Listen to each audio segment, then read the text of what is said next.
Hey, good evening, everybody. It's Bill Holmes. Welcome to tonight's edition of ProjectManagementForum.net. I'm here because I love projects. I hope you're here because you want to learn a little bit about them. Tonight we're continuing the video series on project management principles for the C-suite executive, and we're working our way down through project requirements. In the last video, I talked a little bit about what requirements were, and today we're talking about decomposition. Now, when I say decomposition, what I'm talking about is we are taking each individual requirement we had and we are breaking it down, or decomposing it is a technical term. We are decomposing it until we have it broken down to the point where we understand all the work required to deliver that specific requirement. Let me give you an example. Let's say that we have a project, Bill paints his kitchen.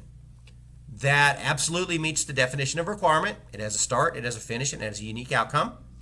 And let's say my project requirements are that I don't want to have any paint on my trim.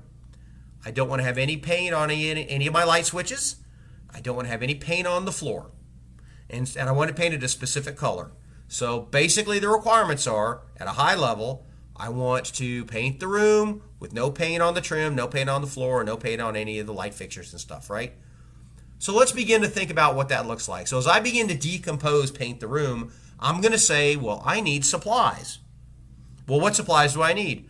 Well, I'm going to need to go to the store, and I'm going to need to buy the paint, and I'm going to need to buy tape, and I'm going to need to buy the stuff to pour the paint into, and I'm going to need to buy paint brushes, and I'm going to need to go out to my garage and get a ladder. And so that's a subset of acquiring supplies, right? So that would all be broken down, and that has been the subset of work, which is acquire the resources to paint the Bill's kitchen, has been decomposed into that stuff, right? Go to the store and get this stuff. I might also say, though, begin to paint, though. What do I also need to do to make sure that I'm going to meet the feature or the requirement of not getting any paint on the trim?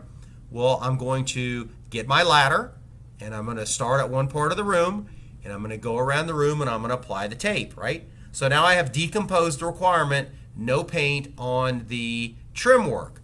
But I've got another requirement, right, which is no paint on any of the light switches or fixtures.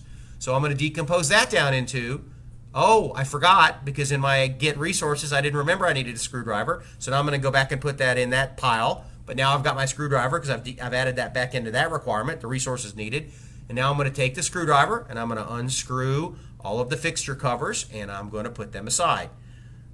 And now I'm going to begin the painting, right? So that's what we're talking about, decomposition. It's what you do, and it makes perfect sense when you're talking about a very simple kind of project. But if you're talking about a project like build a bridge, or build a new IT platform, or build a new web-based interface for electronic transfer of funds, those can have thousands of requirements. And every one of those requirements needs to be decomposed so that you understand the level of effort, the cost, and the resources. And a little later when we get into requirements, we'll talk about the sequencing. All right, everybody, I hope you enjoyed tonight, and I will be back later with another post. Have a good one. Bye.